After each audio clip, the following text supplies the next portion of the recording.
on this cold day.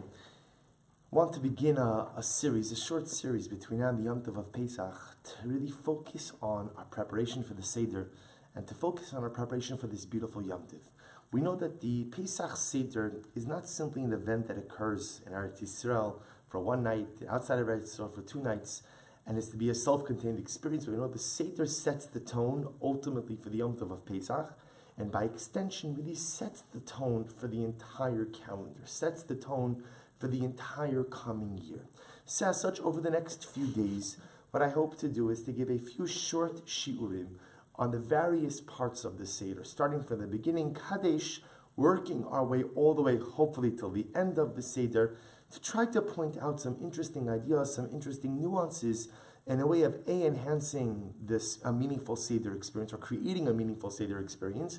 But in addition to that, also going and helping to frame our Yom Tov of Pesach. So we begin today with the section of Kaddish. Kaddish is not unique to the Pesach Seder. Kaddish, Kishmo Kinhu, the name says it all, is Kiddush. We start every Shabbos, we start every Yom Tov with Kiddush. Again, on a regular Shabbos, even though one could accomplish Kiddush verbally, one identifies or one could consecrate Shabbos with their words through their tefillos. Chazal, the rabbis instituted as we also go to make Kiddush ala kos, we make Kiddush on a cup of wine. And in doing so, lend additional sanctity and beauty to the mitzvah. So of course, this year, the first Seder is on Shabbos also. So we'll talk about that more as we get closer to Yom Tov, the incredible convergence of these two Kiddushos, the incredible convergence of these two different forms of holiness. The Kiddush of Shabbos, the Kiddush of Pesach, coming together. And of course, we begin the Pesach Seder like we do any Shabbos, like we do any Yom Tov, and we go ahead and we recite Kiddush. The Kiddush of this year, Lela Pesach, Lela Seder, has a number of different pieces. It's the Kiddush, of course, of our regular Friday night. It's the Kiddush also of Yom Tov. And in that Kiddush, we say something amazing. We say, Vatitein lanu Hashem Elokeinu b'yahava. Kadosh Baruch Hu, you have given us with love, Shabbosos lemnucha, Shabbos for rest and tranquility, Moadim lesimcha, Yomim tovim for rejoicing, Chagim uzmanim lesason, Es Yom Chag, es Yom HaShabbos hazeh, es Yom Chag HaMatzos hazeh. We thank HaKadosh Baruch Hu for Shabbos, we thank HaKadosh Baruch Hu for Chag HaMatzos, for Yom Tov, Zman Cheruseinu, the time of our freedom, Mikra Kodesh, it is literally a holy convocation, Zechar Yetzias Mitzrayim, to remember the Exodus from Egypt. So in a beautiful Haggadah titled the Dvar Avram was written, I have the Haggadah here, which is actually quite amazing, was written by Rav Avram Aaron Friedman, who was the Rav of Chop, the Rav of the city of Chop, and he wrote a magnificent Haggadah with essentially 4 different simultaneous commentaries, all converging on the same page. He hand wrote it, each of the commentaries occupying their own space. And when one actually looks at the manuscript, it's quite dramatic. So he comments on Kiddush, and he says something amazing. He says, in Kiddush we say that Shabbos Yom Tov is a Mikra Kodesh, a holy convocation, Zecher Liyetzias Mitzrayim, to remember the Exodus. And the Dvar Aaron writes the following. He says, Anu Omrim Kin B'chol Yom Tov. We use this verbiage of Zecher Liyetzias Mitzrayim to remember the Exodus every Yom Tov, V'afilu B'Rosh Hashanah V'Yom Kippurim.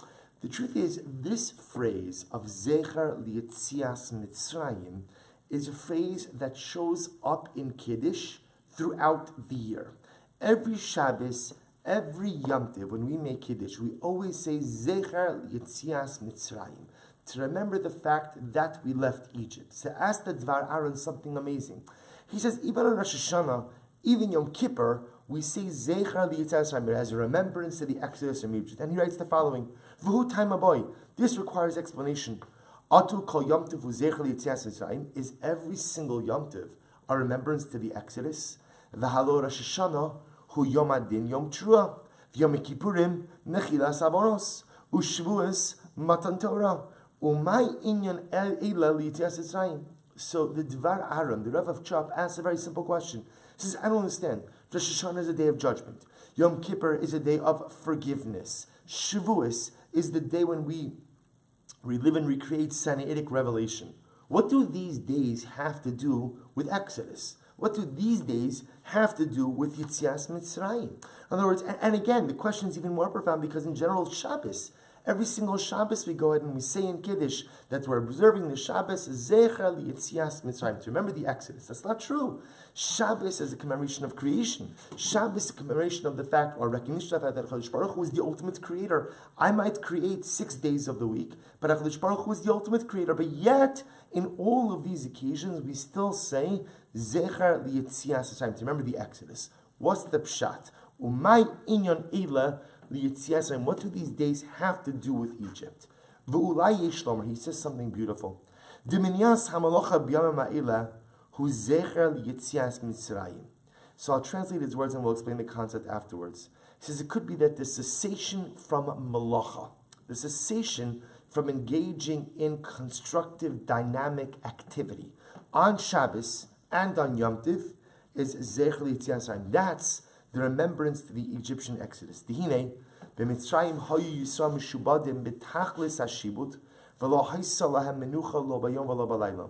For when we were enslaved in Egypt, we ultimately again we were buckling under constant, continuous, back-breaking labor.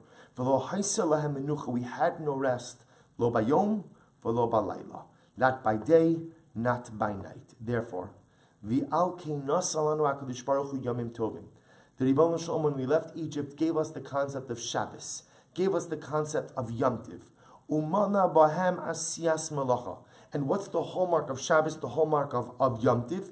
Is an Isra Malacha. One is not permitted to go ahead and engage in Malacha in the various 39 different types of categories of forbidden labor. Now granted, Yom Tov is a little bit different in that Yom Tov has certain other dispensations for food preparation activities, what we call Ochel Nefesh, but in its essence it's the same. Every single Shabbos, every single Yom Tov has an Isra Malacha. You're not permitted to engage in what we deem as constructive, dynamic activities. Laharos, ki yatzanu miMitzrayim. Ve'ein anu mishubadim od. And this shows, this is a commemoration of the fact that we left Egypt and we are no longer enslaved. Ve'zehu sha'amar mikra kodesh. So the Dvar Aaron says, this is the meaning of mikra kodesh. What does mikra kodesh mean? Rotzelomar mashuhu mikra kodesh sha'aser ba'asiyas melacha zehu zecher liyetzias mitzrayim. See, Chazal darshan that what does it mean when we say Shabbos and Yom Tov is a mikra kodesh, a holy convocation? Holy convocation actually is a reference to the fact that on Shabbos and Yom Tov one is not permitted to do malacha. One is not permitted to do various types of labor, various types of dynamic activity. So the Dvar Aaron says that's the pshat. So he says, we observe Shabbos, we observe Yom Tiv, Mikra Kodesh, the fact that we don't do Malacha, the fact that we don't do Malacha on Shabbos and Yom Tov, that's Zecher L'Yetzias Mitzrayim, that's to remember the Exodus. So this is really a fascinating idea. The Dvar Aaron is saying is that the reason why Zecher L'Yetzias Mitzrayim appears in Kiddush, on Shabbos, and every single Yom Tov, even those Yomim Tovim, that seemingly have nothing to do with the Exodus, with Yetzias Mitzrayim, is because the notion that there is a prohibition to engage in malacha, in dynamic activity on Shabbos and Yom Tov, that stems from the Exodus. That stems from Mitzrayim. Because the nature of our existence in Mitzrayim was constant work, constant labor, Yomam Balayla, night and day. There was no time to rest. There was no time to introspect. There was no time to think. There was no time to contemplate. And when HaKadosh Baruch Hu took us out of Egypt, what he did is he gave us the opportunity to rest. But here's the question. Why does the Jew rest? You see, sometimes in life we rest simply because I'm tired. Because I've worked hard for a number of hours, a number of days, a number of weeks, a number of months, whatever it might be. And so I need to physically replenish. I need to physically regenerate. I need to go in and gather my strength. But rest for a Jew is something dramatically different. What does it mean that in Mitzrayim they worked day and night? First of all, it's not true. They didn't work day and night. We don't see any indication of the text like that they worked day and night. We know they worked very hard, but the Pashtus, they worked during daylight hours. Nighttime, they didn't have to work. But what is it saying? It's saying the slave has a preoccupation with his bondage. The slave is preoccupied with the miserablekeit of his circumstances. It's so horrible, it's so terrible that he can't escape it. So when he wakes up in the morning and he's a slave, and he's working as a slave, but when he lays down his head on the pillow, it's not the pshat, oh, it was a bad day, it'll be better tomorrow. It's not going to be better tomorrow. It's the constant preoccupation with the compromised nature of my circumstances. And when a person is constantly preoccupied with their malacha, with their work, with their bondage, with their servitude, then there is no time for introspection. Then there is no time for contemplation. Then there is no time to think about who am I? What am I? What do I want to be? What do I want to accomplish? Who is the person I want to become? There's no time for any of that. And so when HaKadosh Baruch Hu takes us out of Mitzrayim, He doesn't just simply go ahead and free us from bondage, free us from servitude, but He programmed into the rhythm of our weekly lives an opportunity to disengage in order to reflect.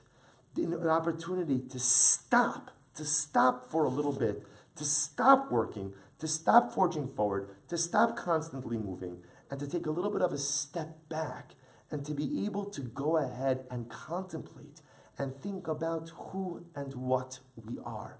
Says the Dvar Aaron, that's the Pshat. Vikra Kodesh Zecher Lietzias Mitzrayim. The concept of an Isser Malacha, that we can't do Malacha on Shabbos, on Yom Tiv, that's Zecher Lietzias Mitzrayim. In other words, what the Dvar Aaron is saying is, could be that the most dramatic aspect of our servitude was the fact that we didn't have time for contemplation, that we didn't have time for introspection, that we didn't have time to be able to take stock of who we are, what we are, and where we're going. And HaKadosh Baruch Hu says, my dear children, I promise you that I will put that into your daily lives. I'll program that, if not into your daily lives, at least into your weekly lives. There's Shabbos, there's Yom Tiv. You'll have the opportunity to disconnect from the world in order to re-engage with yourself. And the truth is, this is very much part of what we try to accomplish at Kadesh, at the Seder. So what we're doing over here when we begin the Pesach Seder is we're not just simply making Kiddush like we do on every single Yom Tiv. We're not just simply going ahead and drinking the first of the 4 cups. But what we're doing is as follows. If I'm going to have a meaningful Seder experience, I have to take a deep breath. I have to close my eyes. And I need to introspect and to contemplate. I need to, perhaps as they say, get in the zone. I need to get in the zone. And I need to ask myself, what is it that I want to accomplish over the course of this Pesach Seder? What is it that I want to accomplish over the course of this Yom Tov of Pesach? What is it that I want to accomplish over this magnificent Yom Tov, which is a new beginning on so many different levels? What do I want for myself? What do I want for my mishpacha? What do I want for my people? What do I want for my world? What do I want from this thing that we call life? Kiddush, Shabbos, Yom Tiv offers us the opportunity to stop. It's a Mikra Kodesh. We were enslaved for 210 years, and for 210 years we didn't have a chance to think about destiny, to think about opportunity, to think about dreams and aspirations. HaKadosh Baruch Hu says it's Shabbos, it's Yom Tov, there's an Isser Malacha. Stop working and start thinking. Stop plugging away and try to figure out ultimately who and what you want to be. That's Kaddish. And to take this a step further, Rabbi Nachman has a very beautiful idea in his Likutei Moharan. The Rebbe says as follows. I'm going to read to you a few lines. He says, Kol echad mehayamim tovim, machrez v'korei umegala, shakol misnaheg rak ayidi ritzono bilvad, b'bchinas mikra kodesh, shahayom tov korei umachrez king. The Rebbe says so beautifully, a little bit of a play on words. He says, what does Mikra Kodesh mean? So the Dvar Aaron said, Mikra Kodesh, a holy convocation, refers to the cessation of Malacha. I'm not doing Malacha. Rabbi Nachman says, Mikra Kodesh means the Yom Tov calls out to us. Mikra Kodesh, the Kodesh, the Yom Tov is calling to you. Pesach calls to us. Kadesh calls to us. So what's the cry? The cry is, stop working and start listening. The cry is, stop worrying about how to move forward in the world, in your career, and all the things that are important, but figure out how to move yourself forward as a person. So often in life, our plans revolve around our material and monetary aspirations, and we should make those plans. Those plans are important, but our personal plans, our personal plan for growth, our personal plan about who we want to be, what we want to be, that's just as important as our 2-year, 5-year, 10-year monetary, financial, or retirement plans. The plan for who I want to be as an individual, the plan for my own self-actualization, is no less important than any other plan in life, and that's Mikra Kodesh. The Yom Tov calls out to us, stop working and start thinking. Stop being a beast of burden and start thinking about who you want to be as an individual. Stop working in the fields of Egypt and trying to figure out how to advance yourself as an individual. This is the power of Kaddish. Not just the simple Kiddush, not just the simple first kos, but an incredible lesson. Lesson number 1, that HaKadosh Baruch Hu took us out of Egypt and stopped the process of continuous bondage, allowed us to take a step back and to take stock. Kaddish offers us the opportunity for Mikra Kodesh, to listen to Pesach speaking to us, to listen to HaKadosh Baruch Hu speaking to us. We're so often focused on doing all of the talking that sometimes we have very little time to listen. Mikra Kodesh, but if we close our mouths, if we stop, if we restrain ourselves from a little bit of extra work, and we open our ears, we open our hearts, we open our souls, Pesach is calling out to us. The Ribono Shel Olam is calling out to us. HaKadosh Baruch Hu says, stop working and start thinking. Spend a little bit, as you withdraw from the world and you come into Shabbos and Yom Tov, spend Kaddish, spend the Pesach Seder, spend the Yom Tov of Pesach dreaming, thinking about who you want to be, what you want to become, and the life you want to create for yourself. Wishing everyone a wonderful day, and Emer Hashem tomorrow we'll continue with the section of Orchatz.